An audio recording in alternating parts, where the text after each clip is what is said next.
मौका किसे नहीं मिलता, लेकिन असली सफलता उसे ही मिलती है जो सही समय पर उस मौके को पहचान कर सही कदम उठाता है। यही कारण है कि इतिहास गवाह है, चाहे वह युद्ध हो या व्यापार, वहीं देश या व्यक्ति आगे बढ़ा है जिसने मौके को समय रहते पहचाना और उसे अपने पक्ष में मोड़ लिया। आज बिल्कुल यही कहानी भारत की है। दुनिया के कई बड़े देश जब एक दूसरे से व्यापारिक टकराव में उलझे हुए हैं और अमेरिका जैसी महाशक्ति अपने टैरिफ के जरिए दुनिया को दबाव में ले रही है, उसी समय भारत ने बहुत चतुराई के साथ अपनी रणनीति तैयार की है और मौके का लाभ उठाना शुरू कर दिया है। ट्रंप प्रशासन की टैरिफ पॉलिसी से जहां दुनिया के कई बड़े निर्यातक देश परेशान हैं, वहीं भारत ने एक तरफ तो अपने एक्सपोर्टरों के लिए वित्तीय राहत पैकेज की प्लानिंग शुरू कर दी है ताकि जिन हिस्सों में थोड़ा बहुत दबाव पड़ेगा उन्हें सपोर्ट मिल सके। दूसरी ओर उसने एक और बहुत बड़ा कदम उठाया है जिस पर इस समय पूरी दुनिया की नजर जा रही है। अभी हाल ही में जब जुलाई महीने के एक्सपोर्ट के आंकड़े सामने आए तो वे उम्मीद से कहीं बेहतर थे। ऐसा लग रहा था कि टैरिफ का दबाव भारत को कमजोर करेगा, लेकिन इसके उलट भारत का एक्सपोर्ट 7.3% बढ़ गया और ट्रेड डेफिसिट ने भी अपना रिकॉर्ड बेहतर किया। यह अपने आप में एक बड़ी बात थी, लेकिन असली चर्चाएं तब शुरू हुई जब भारत ने मैरीटाइम सेक्टर में अपनी पकड़ और मजबूत करने का प्लान सामने रखा। यह कोई छोटी घोषणा नहीं थी, बल्कि एक ऐसी रणनीति का संकेत था जो भारत को वैश्विक समुद्री शक्ति की ओर लेकर जाती है। सरकार ने पूरी गंभीरता के साथ यह तय किया कि मैरीटाइम डेवलपमेंट को एक्सपेंड किया जाएगा और इसके लिए 70 करोड़ रुपए का विशाल फंड एलोकेट किया जाएगा। इसके पीछे सोच ये है कि भविष्य उन्हीं देशों का होगा जिनके पास समुद्र पर पकड़ होगी। जमीन सीमित है, लेकिन समुद्र 70% धरती को घेरता है।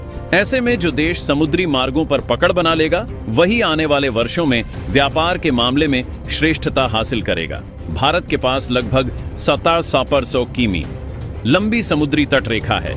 यह एक प्राकृतिक संपदा है और भारत ने इतिहास के कई दौरों में इसका बेहतरीन इस्तेमाल किया है। प्राचीन समय में भारतीय जहाज हिंद महासागर, अरब सागर और अफ्रीका तक व्यापार करते थे। भारत का व्यापारिक संपर्क समुद्री रास्तों से ही रोम, मिस्र, अरब और दक्षिण पूर्व एशिया तक था।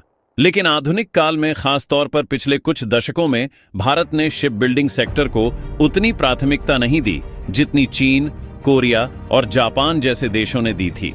परिणाम यह हुआ कि आज ग्लोबल शिप बिल्डिंग मार्केट में भारत का शेयर केवल 1 से 2% के बीच है, जबकि चीन का 46%, साउथ कोरिया का लगभग 30% और जापान का करीब 15% हिस्सेदारी है। इन तीनों देशों की सामूहिक ताकत ने पूरे विश्व में जहाज निर्माण पर लगभग कब्जा सा कर लिया है। इन्होंने समझ लिया है कि यदि आपके पास अपने जहाज होंगे, सस्ती लॉजिस्टिक क्षमता होगी और आधुनिक तकनीकों से लैस शिपयार्ड होंगे, तो आप दुनिया के किसी भी हिस्से में प्रतिस्पर्धी ढंग से अपना सामान भेज पाएंगे। भारत के शिपयार्ड्स भी दशकों पुराने हैं और उनमें तकनीकी अपग्रेड का अभाव रहा है। सबसे बड़ी समस्या रही फंडिंग की। शिप बिल्डिंग एक ऐसा सेक्टर है जिसमें लंबा समय, भारी पूंजी और आधुनिक तकनीक की जरूरत होती है, लेकिन लंबे समय तक सरकारों ने इसे उतनी प्राथमिकता नहीं दी, ना ही इसे स्ट्रेटेजिक मैन्युफैक्चरिंग सेक्टर माना गया। फलस्वरूप ना तो टैक्स फायदे दिए गए, ना ही लोन गटम लोन की व्यवस्था की गई। लेकिन अब तस्वीर बदल रही है। भारत ने यह तय किया है कि 2047 तक वह खुद को दुनिया के टॉप 5 शिप बिल्डिंग देशों की श्रेणी में खड़ा करेगा और इसके लिए अब सिर्फ घोषणाएं नहीं, बल्कि ठोस कार्य योजना बनाई गई है। मैरीटाइम डेवलपमेंट फंड को RS 25,000 करोड़ से बढ़ाकर लगभग 70 लाख करोड़ कर दिया गया है। यह फंड कई हिस्सों में लगाया जाएगा। पहला फोकस शिप बिल्डिंग और रिपेयर हब्स के विकास पर होगा ताकि भारत अपने स्वयं के जहाज अधिक संख्या में बना सके और उनकी मरम्मत भी घरेलू स्तर पर कर सके।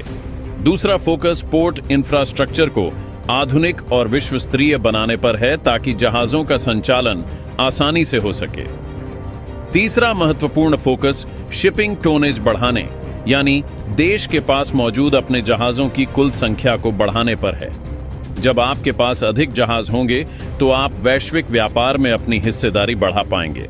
इसका सीधा फायदा यह होगा कि भारतीय सामान्य समय से एक्सपोर्ट होगा और लॉजिस्टिक कॉस्ट घटेगी। इसी दिशा में एक और बड़ा कदम उठाया जा रहा है। शिपिंग कॉरपोरेशन ऑफ इंडिया ने लगभग $2 बिलियन की योजना बनाई है, जिसके तहत वह भारत में बने 26 जहाज खरीदेगा। यह केवल एक खरीद नहीं है, बल्कि घरेलू जहाज निर्माण उद्योग को मजबूत करने के लिए एक बड़े प्रोत्साहन के रूप में देखा जा रहा है। सबसे अच्छी बात यह है कि यह फंड पूरी तरह से सरकारी नहीं है। 79% हिस्सा सरकार और राज्य संचालित पोर्ट्स की तरफ से आएगा, जबकि 51% हिस्सा कमर्शियल सोर्सेस यानी ग्लोबल बैंक्स, सोवरन फंड्स और मल्टीलैटरल एजेंसियों से आएगा। इसका मतलब यह है कि दुनिया के बड़े निवेशक भी भारत की इस समुद्री यात्रा में भागीदार बनेंगे। लेकिन इस सब के बीच एक बड़ी चुनौती भी सामने है, मरीन इंजन। जहाज बनाने के लिए जितना जरूरी स्टील स्ट्रक्चर है, उतना ही जरूरी उसका मरीन इंजन भी है। और फिलहाल भारत इन इंजनों के लिए जापान, जर्मनी और कोरिया जैसे देशों पर निर्भर है। यह वह हिस्सा है जिसे भारत को सबसे पहले स्वदेशी बनाने की जरूरत है। जैसे ही मरीन इंजन का निर्माण भारत में शुरू होगा, भारत सही मायनों में स्वतंत्र शिप बिल्डिंग पावर बन जाएगा। हालांकि इसके लिए सरकार योजना बना रही है और निजी क्षेत्र के साथ मिलकर इस पर काम शुरू किया जा सकता है। जहां तक टैरिफ का सवाल है, फिलहाल यह साफ दिख रहा है कि अमेरिका द्वारा लगाए गए टैरिफ का भारत पर उतना नकारात्मक असर नहीं पड़ा है जितना कुछ विश्लेषकों ने अनुमान लगाया था, बल्कि कुछ क्षेत्रों जैसे टेक्सटाइल, फुटवेयर, ऑटो पार्ट्स आदि पर प्रभाव जरूर पड़ सकता है। और उसी को ध्यान में रखते हुए सरकार एक्सपोर्टर्स को फाइनेंशियल सपोर्ट देने पर विचार कर रही है। दिलचस्प बात यह है कि जुलाई के महीने में भारत का एक्सपोर्ट अमेरिका की तरफ करीब 20% बढ़ा है और इंपोर्ट भी 13% के आसपास बढ़ा है।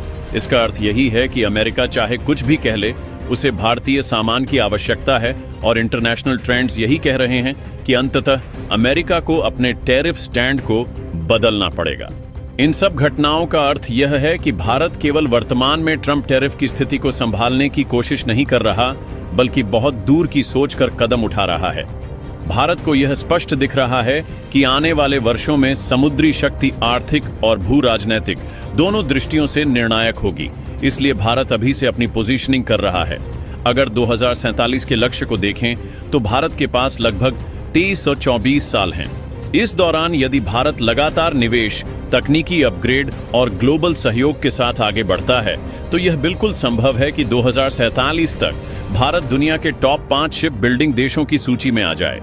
सवाल यह है कि क्या इसके लिए और भी अतिरिक्त कदम उठाने की जरूरत है? जरूर। कुछ और चीजें हैं जिन पर काम करना जरूरी होगा। सबसे पहले भारत को मरीन इंजीनियरिंग और नेवल आर्किटेक्चर जैसी स्पेशलाइज्ड स्टडीज को और बढ़ावा देना होगा, ताकि स्किल्ड मैन पावर की कोई कमी ना रहे। दूसरा, भारत को आरडी यानी रिसर्च एंड डेवलपमेंट पर ज्यादा निवेश करना होगा, ताकि शिप डिजाइनिंग में भी भारत आत्मनिर्भर बन सके। तीसरा, देश के छोटे और मिड साइज शिपयार्ड्स को भी बड़े कॉन्ट्रैक्ट्स में भाग लेने के लिए सक्षम बनाना होगा और इसके लिए टेक्नोलॉजी ट्रांसफर मॉडल अपनाया जा सकता है। यदि इन सभी पक्षों को एक साथ देखा जाए तो स्पष्ट है कि भारत एक समुद्री पुनर्जागरण के द्वार में प्रवेश कर चुका है। यह वही सामुद्रिक ताकत है जिसने प्राचीन काल में भारत को विश्व गुरु बनाया था। इतिहास खुद को दोहराता जरूर है, लेकिन उसकी दिशा वही तय करता है जो सही समय पर सही चाल चले। इस बार भारत ने चाल चली है और यह चाल भारत को सिर्फ एक मजबूत अर्थव्यवस्था नहीं बनाएगी, बल्कि उसे समुद्रों पर रणनीतिक श्रेष्ठता प्रदान करेगी। और जिस देश के पास समुद्र का नियंत्रण होगा, वही भविष्य में वैश्विक व्यापार और भू राजनीति का केंद्र बनेगा। अब बात आती है आम नागरिक की क्या भूमिका हो सकती है। कम से कम इतना तो हम सब कर सकते हैं कि इन विकासात्मक प्रयासों को समझें, इन पर चर्चा करें और यह सुनिश्चित करें कि सही जानकारी ज्यादा से ज्यादा लोगों तक पहुंचे, ताकि राष्ट्रीय विकास को लेकर सकारात्मक वातावरण बने। बहुत से लोग आज ये पूछते हैं कि क्या भारत 2047 तक विकसित राष्ट्र बन पाएगा? बिल्कुल बन सकता है। 2047 तक बनेगी है, बशर्ते हम सब मिलकर इस दिशा में सोएं और विश्वास रखें। भारत ने शिप बिल्डिंग जैसे कठिन क्षेत्र में भी कदम रखने का जो साहस दिखाया है, वह यह साबित करता है कि देश अब सिर्फ अवसर तलाश रहा है, बल्कि उन्हें अपने पक्ष में बदल भी रहा है। अंत में यह कहना गलत नहीं होगा कि आने वाला समय उस देश का होगा जो जमीन नहीं बल्कि समुद्र को पढ़ पाता है। भारत अब अपनी समुद्री लहरों में सिर्फ आवाज नहीं, बल्कि शक्ति, अवसर और भविष्य देख रहा है। यह भविष्य बहुत दूर नहीं है, बस हमें इसी तरह अपने कदम एक स्पष्ट विजन के साथ आगे बढ़ाते रहना है। भारत की इस नई समुद्री यात्रा पर आपकी क्या राय है? क्या आपको लगता है कि मौजूदा नीति और फंडिंग मॉडल 2047 तक भारत को वैश्विक शिप बिल्डिंग सुपर पावर बना पाएगा, या हमें कुछ और अतिरिक्त कदम भी उठाने चाहिए? दोस्तों, इस पर अपनी राय कमेंट बॉक्स में जरूर बताएं।